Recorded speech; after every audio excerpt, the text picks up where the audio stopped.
네, 안녕하세요. 저는 시카고 빌라델비아 교회 방철선 목사입니다.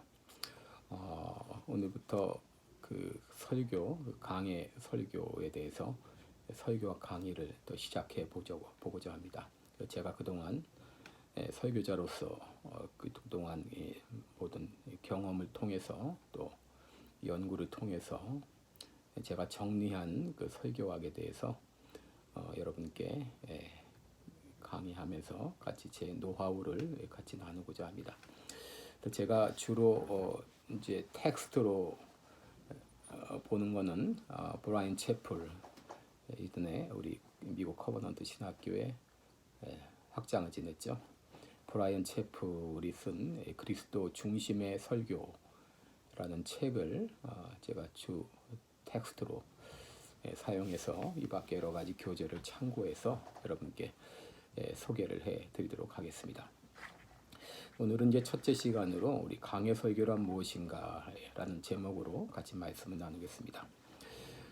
웨스트민스터 신학대학원 김선일 교수가 2014년 11월 20일 그 한국 교회 100주년 기념관에서 세세대 아카데미 컨퍼런스라는 걸 했는데 거기서 이제 최근 10년 사이에 266명을 대상으로 어떻게 신앙생활을 시작하게 되었는지 설문조사 발표를 했는데 교회 선택에 있어서 가장 큰 영향을 준 것은 바로 담임 목사의 설교였다. 27.8%를 꼽았고요. 그 다음에 교회 분위기 17.6%, 또 교인들의 친절함 12.3%, 예배 스타일 8.4%, 이렇게 응답자들이 응답을 했습니다.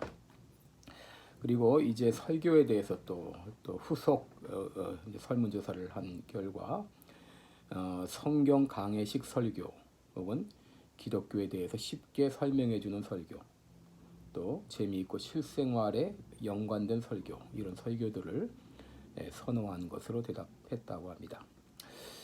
오늘날 이제 참 말은 무성한 시대고 말 잘하는 사람들은 많이 있는데 정말 말씀은 희귀한 그런 시대를 우리가 살고 있습니다. 오늘날 왜 이 하나님의 말씀이 희귀한 시대인가? 먼저 이제 시대적 상황을 볼 수 있는데요. 오늘날 너무나 이제 바쁜 시대를 살고 있습니다. 할 일도 많고 갈 곳도 많고 좀 또 교통 통신의 그 발달로 인해서 사람들은 정신없는 그런 시대를 살고 있습니다. 디모데후서 3장 1절에 있는 대로 사도 바울이 앞으로 올 그 말세의 현상에 대해서 언급을 했는데요. 말세는 바로 고통하는 때가 되고 미치는 시대가 되고 또 관계가 깨어지는 시대가 되고 그리고 쾌락의 시대, 또 조급해지는 시대, 영적으로 무감각해지는 시대가 될 것이라고 이렇게 진단했습니다. 이런 시대적인 영향으로 말씀이 아주 희귀한 시대가 되었고요. 두 번째, 오늘날 이 방송 설교가 너무 난무한 그런 시대에 살고 있죠. 오늘날 한마디로 홍수의 설교의 홍수 시대라 이렇게 말할 수 있습니다. 그러면서 누구 설교가 좋다더라 이런 말들이 소문처럼 퍼지고 이로 인해서 성도들의 그 귀는 높아졌습니다. 그러나 아무리 명설교가 일지라도 이 방송 설교에는 한계가 있는 것이죠. 왜냐하면 인격의 교감이 없기 때문에 그 대중 설교가는 청중에 대한 이해가 부족하기 때문에 성도들의 삶 가운데 일상생활에 어떤 일이 일어나고 있는지 구체적으로 알지 못하는 것이죠. 그래서 이 방송 설교의 한계가 있는 것입니다. 그 제임스 베커는 강단의 권위는 설교자의 웅변이나 경험이나 전문적인 지식이 아니라 설교자가 성경 본문을 해명하고 해설하고 적용할 때 그가 말하는 것을 통해서 말씀하시는 하나님의 권위다 이렇게 말했습니다. 그래서 이 비판적인 주석가나 학구적인 신학자보다도 성경의 참된 해석자가 이 설교자다라고 말할 수 있습니다. 설교자는 이제 설교를 듣는 사람들의 그 삶 가운데 성경이 말하고 있는 것에 대한 관련성을 증명하므로 현재와 성경 그 시대의 그때 당시의 상황과 현재라고 하는 이 굉장히 큰 격차를 메울 수 있는 이런 특권을 가진 사람이다. 이렇게 우리 제임스 패커가 얘기했습니다. 사도 바울은 이 편지를 통해서 성도들과 많이 교감했죠. 근데 편지만으로는 부족했습니다. 그래서 그는 로마서 1장 10절에서 어떠하든지 너희에게 나갈 좋은 길 얻기를 구한다. 이렇게 말하지 않았습니까? 그리고 라빈슨은 목회는 얼굴과 얼굴을 대면하지 않고는 성립될 수 없다. 헤돈 라빈슨이 이렇게 얘기를 했습니다. 그러니까 설교도 마찬가지입니다. 이 성도들의 속 사정을 잘 알 때 그들에게 꼭 필요한 메시지를 말할 수 있습니다. 또 세 번째로 왜 말씀이 희귀한가? 이 목회자들의 책임을 말하지 않을 수 없는데요. 성도들이 점점 말씀으로부터 멀어지는 것은 어제 오늘의 일이 아닌데 오늘날은 이 목회자들마저 심지어 설교자들마저 말씀으로부터 멀어지고 있습니다. 이 성경은 단순히 설교 준비를 위한 이 도구로만 사용되고 있습니다. 이러다 보니까 그저 책 소개 혹은 여행담 이런 것들이 강단을 장식하고 있습니다. 말씀의 생명력이 사라지다 보니까 말보다 실천이 더 중요해 이런 말을 하게 되고 어떤 설교자들은 설교 내용보다도 외모와 설교 전달 방법에 더 신경을 쓰고 있는 그런 형국입니다. 영상 시대를 맞이해서 영상이 말씀을 대신하는 일까지 벌어지고 있습니다. 오늘날 이 목회자들이 너무 바쁩니다. 목회자들이 사회 사업가도 되고 행정가도 되고 또 심지어 CEO로 변신하고 있죠. 그러나 목회자가 말씀과 기도보다 다른 일에 더 바빠질 때 올 수 있는 결과는 너무나 뻔한 것이죠. 초대 예루살렘 교회에서 사도들은 말씀을 제쳐놓고 다른 일에 하는 것이 이것이 합당치 않다 해가지고 이제 하나님의 말씀을 또 기도와 말씀을 전무하기 위해서 필요한 일꾼을 뽑았지 않습니까? 그래서 이 말씀의 운동만이 자신을 살리고 설교자 자신을 살리고 또 말씀의 부흥만이 교회를 살리고 더 나아가서 한국 전체를 살리게 될 줄을 믿습니다. 그러면 이제 설교란 무엇인가? 이 설교라고 하는 말은 영어로는 sermon이죠. sermon인데 라틴어 세르모에서 파생됐고요. 이 말은 연설 혹은 구어라는 그런 뜻인데 이 신약 성경을 보게 되면 이 설교라는 개념의 단어가 많이 있습니다.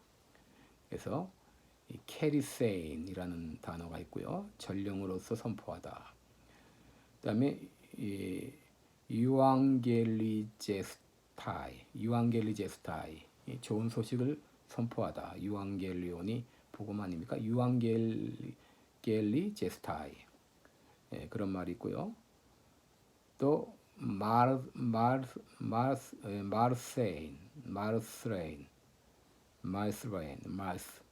증거하다, 증거하다 이런 뜻도 있고요. 또 디다스케인 가르치다, 또 프로페튜에인 예언하다, 또 파라칼레인 권면하다 이런 여러 가지 이제 단어들이 있는데 이런 단어들을 통해서 초대교회 시절부터 이 설교의 방식이 다양했구나 이런 것들을 이제 알 수 있습니다.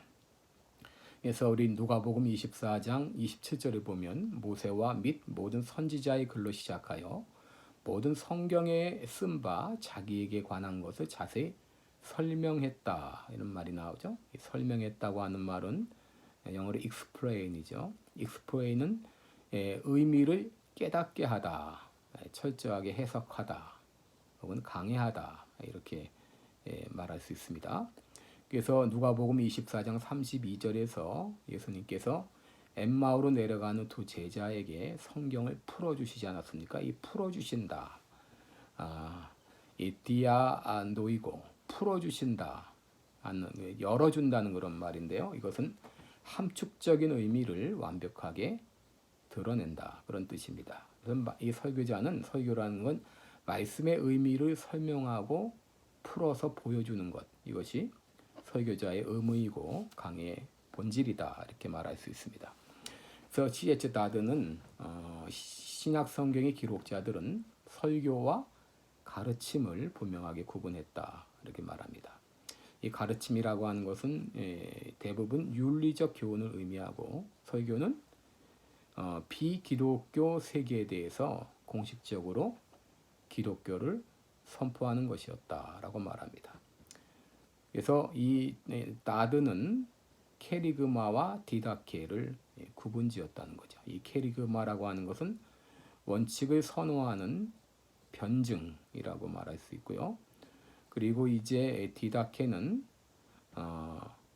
이제 가르침인데 이것이 나중에 진보적인 종교교육 옹호자들의 지지를 받아서 이게 서로 대립이 되는 그런 게 생겼는데요.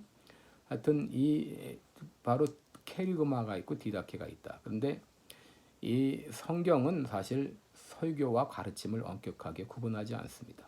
왜냐하면 예수님도 회당에서 가르치시며 또 복음을 전했다라고 말하지 않았습니까?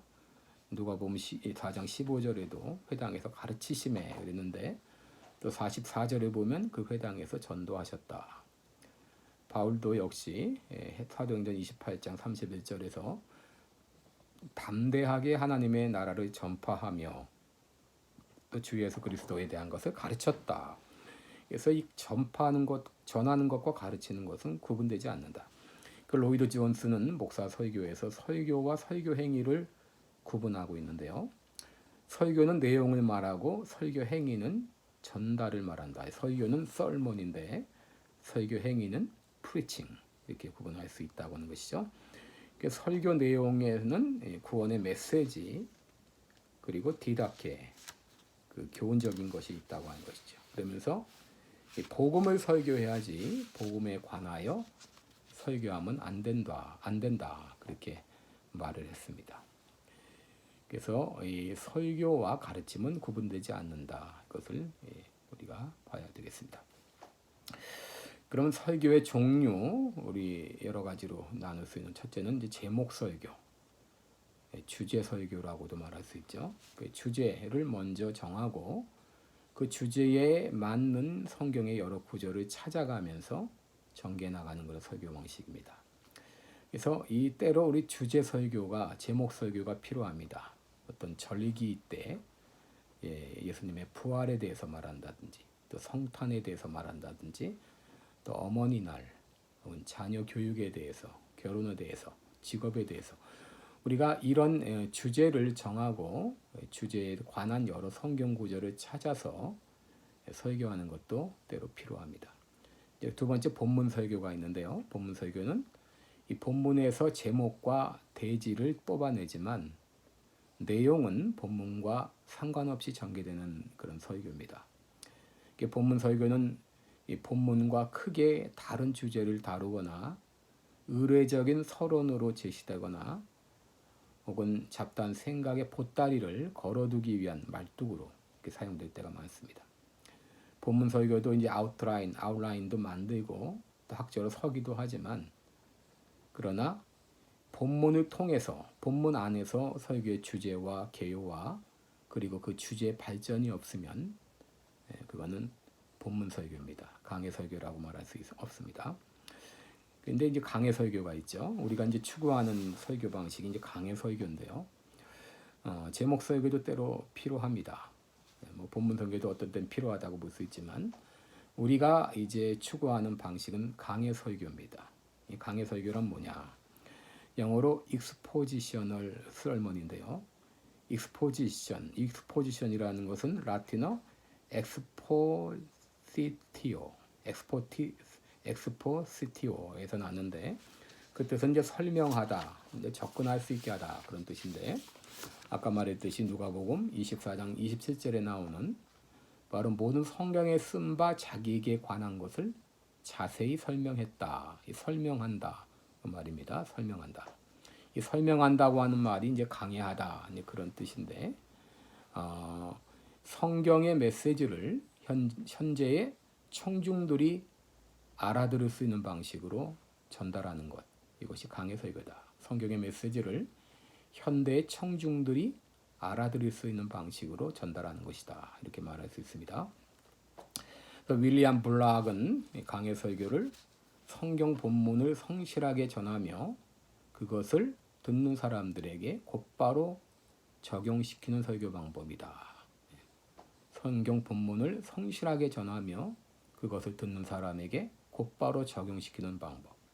또 헤든 로빈스는 성경 본문의 배경과 관련하여 역사적, 문법적, 문자적으로 연구하여 발굴하고 알아낸 성경적 개념을 전달하는 것으로, 그래서 그 성령께서 그 개념을 먼저 설교자의 인격과 경험에 적용하고 설교자를 통해서 다시 청중들에게 적용하는, 좀 긴데요.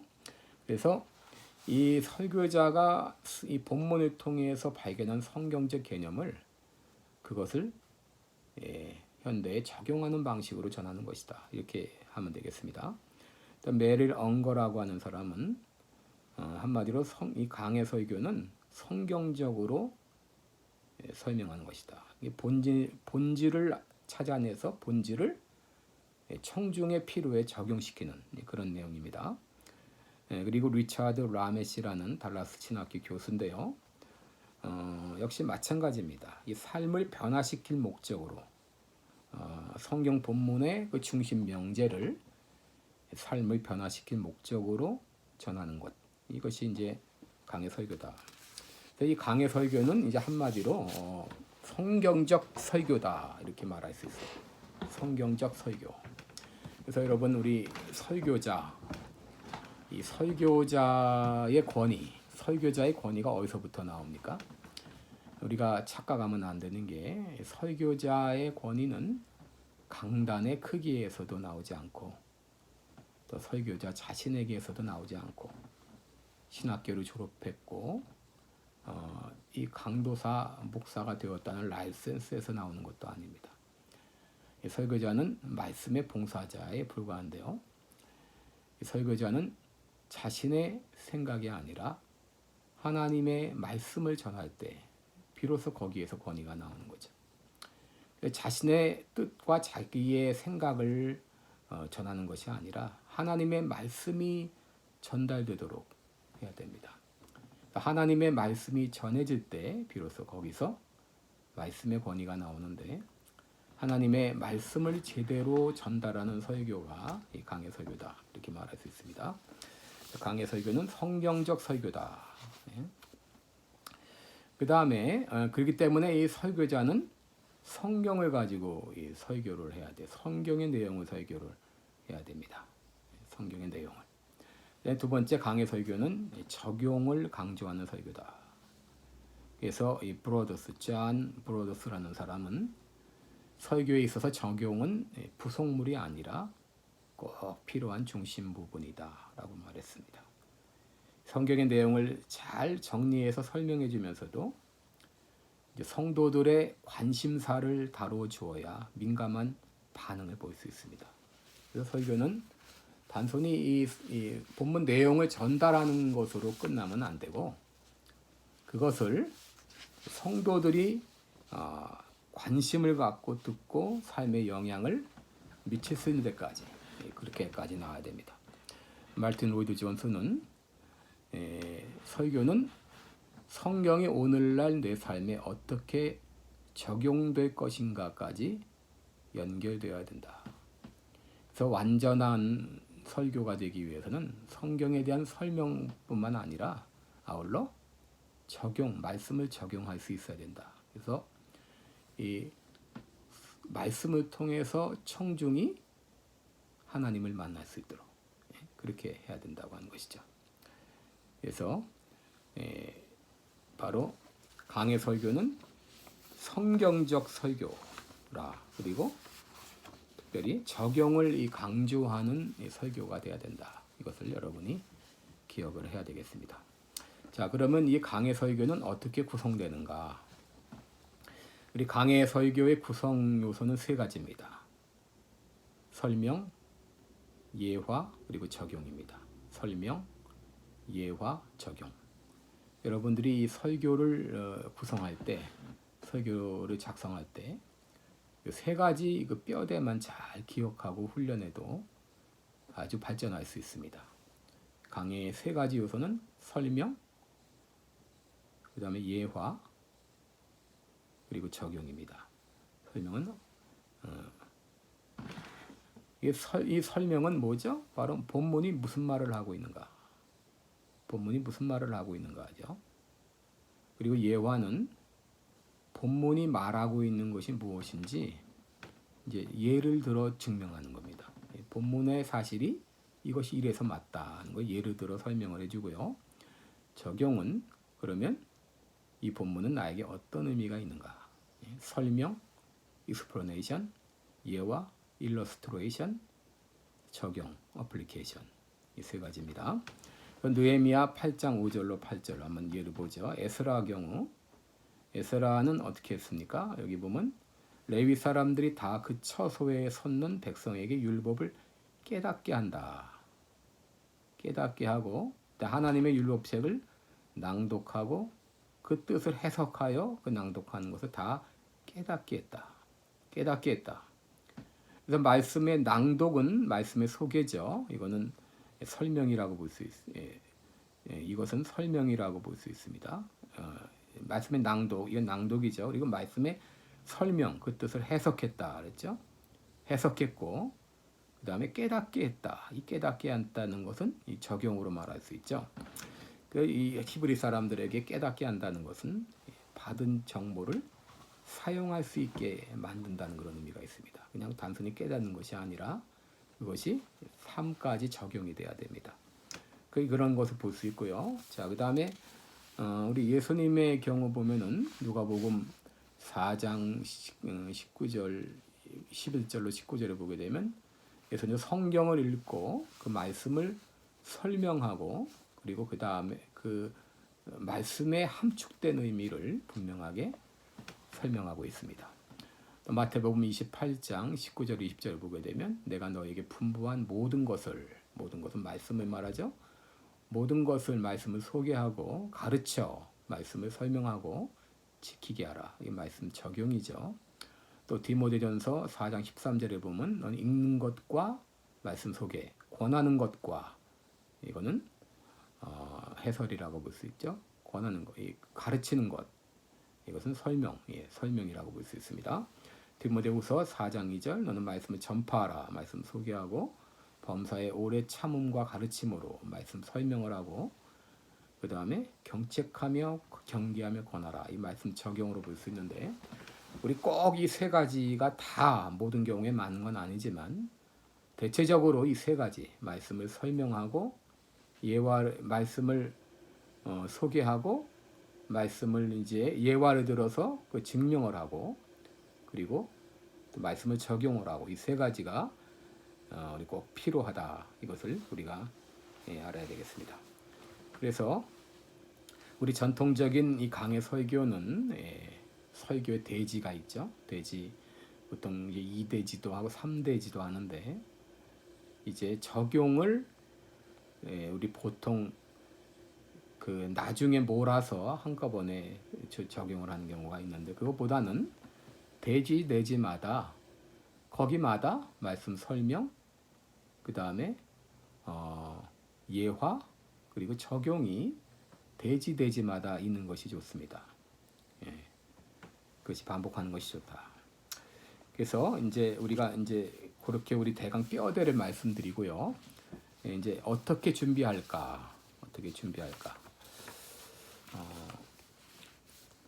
첫째, 우리 본문을 통해서 하나님의 메시지를 들으라는 것입니다. 본문을 통해서. 설교라고 하는 건 하나님의 말씀을 전달하는 건데 내 생각을 전달하는 수단이 아니라 하나님의 뜻을 하나님의 말씀을 전달하는 겁니다. 그래서 우리는 본문을 통해서 하나님이 말씀을 하시고자 하는 것이 뭔지 그거를 캐치해야 됩니다. 하나님 메시지를 들어야 됩니다. 그래서 이 필립 브룩스가 설교 준비를 위해서 성경을 연구하는 것과 자신의 영혼을 양육하기 위해 성경을 연구하는 것을 구분하는 것 이 자체가 잘못되었다라고 말합니다. 그래서 우리는 성경을 설교를 준비하기 위해서만 성경을 봐도 안 되고, 그렇다고 또 이제 자신의 영혼을 위해서만 성경 보는 것도 잘못. 모든 게 다 함축이 되어 있습니다. 그래서 우리가 보통 때 설교 그냥 성경 읽는 것도, 자신을 위해서 우리가 이 어떤 묵상의 시간을 갖는 것도, 그것도 이미 설교 준비라고도 말할 수 있고, 또 설교 준비만을 위해서가 아니라 그런 가운데 내 영혼을 또 살찌게 하는 그런 게 돼야 된다는 거죠. 구분이 돼서는 안 된다. 하나님께서 나에게 하시는 말씀이 뭐냐.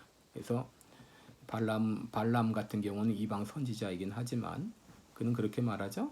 민수기 23장 12절에 여호와께서 내 입에 주신 말씀을 내가 어찌 말하지 아니할 수 있으리까. 그러니까 하나님께서 그 입에 말씀을 주고 그 말만 전했다는 거죠. 그래서 우리 설교자는 하나님이 주시는 메시지를 들을 수 있어야 됩니다. 그래서 첫째는 본문을 통해서 하나님의 메시지를 듣는 게 중요하고요. 둘째는 본문 내용을 이제 깊이 연구하는 것이죠. 그 연구하라. 그게 어떻게 이제 그 메시지에 도달하는가. 그래서 이제 자신이 하나님의 들은 그 메시지를 어떻게 이제 거기까지 전달하는가. 본문의 배경도 연구하고 언어, 문화, 또 단어에 대한 이해, 이런 것들을 이제 객관적인 의미를 탐구하고, 또 성경 기자, 그 당시 성경 기자들이 어떤 의미로 이 말을 했는가 깊이 연구하는 게 필요합니다. 그래서 성경 당시의 세계로 들어가는 것이 필요하다. 그래서 이 성경 해석에 우리 많은 부분을 할애하고 이것을 성실하게 연구하는 것이 이제 필요하다. 그래서 우리들이 보통 대하는 거는 이제 번역된 성경을 대하기 때문에 그 번역된 성경의 의미 속에 우리가 갇힐 때가 많습니다. 예를 들면 이제 성경에 뽕나무라고 번역된 것이, 이것이 사실은 뽕나무가 아니라 돌무화과 나무라고 하는 것이죠. 그러니까 뽕나무와 돌무화과 나무는 전혀 다르다는 겁니다. 이런 이제 차이가 있는 것이고요. 그다음에 이제 이 무화과가 열매가 없다. 우리 이런 것들은 그 당시에 그 지리적인 여건을 이해하지 못하면 우리가 이제 알 수 없는 것인데, 무화과를 예수님이 저주했을 때 이거 왜 예수님께서 그렇게 아무 죄 없는 무화과를 그렇게 저주하셨지? 이렇게 이제 말할 수 있는데요. 바로 이제 무화과에 두 가지가 있다는 것이죠. 4월에 피는 파게라는 작은 무화과가 있고, 그 다음에서 4번에 걸쳐서 순차적으로 열리는 테나가 있는데, 여기 예수님이 말씀하신 무화과의 때라고 하는 건 테나의 때가 아니다. 파게라는 열매는 기대할 수 있는 시기지만 테나는 기대할 수 없는, 그래서 파게가 열리지 않으면 나중에 테나도 기대할 수가 없기 때문에 그 나무를 저주했다는 것이죠. 그런 이 문화적인 이해, 우리에게 이제 그 필요한 것이죠. 그래서 이런 성경 본문의 해석, 단어나 배경이나 혹은 문화, 이런 이제 것을 우리가 잘 이해할 때 성경 본문이 가지고 있는 내용을 우리가 잘 이해할 수가 있게 되죠. 그리고 나서 이 메시지를 이제 설교자 자신에게 먼저 나 자신에게 적용하는 게 필요합니다. 내가 적용하고 또 그렇게 살아보고, 그리고 이 메시지를 그 다음에 이제 청중에게 적용을 하는 것이죠. 그래서 우리가 청중에 대한 이해도 잘 알아야 되는데, 청중을 제일 잘 이해하는 사람은 목회자죠. 근데 이 목회자도 청중들과 커뮤니케이션을 잘 갖는 사람은 잘 알지만 커뮤니케이션을 갖지 못하는 사람은 잘 모르겠죠.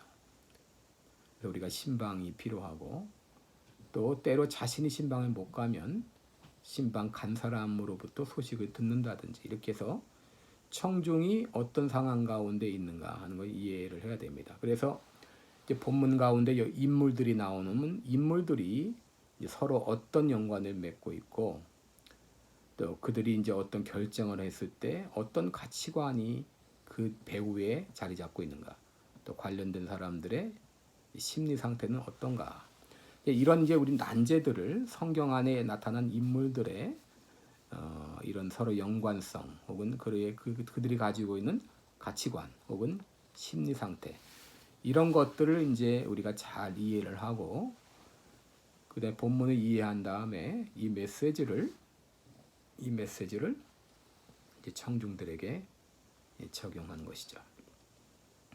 그래서 우리가 강의 설교를 잘하기 위해서는 메시지를 듣고 그리고 이것을 또 잘 배경과 단어나 문화나 이런 것들을 잘 연구를 하고 이것을 이제 이걸 전달할 청중들이 어떤 상황에 있는가 어떻게 연결시킬 것인가 하면서 적용점을 찾게 되는 것이죠.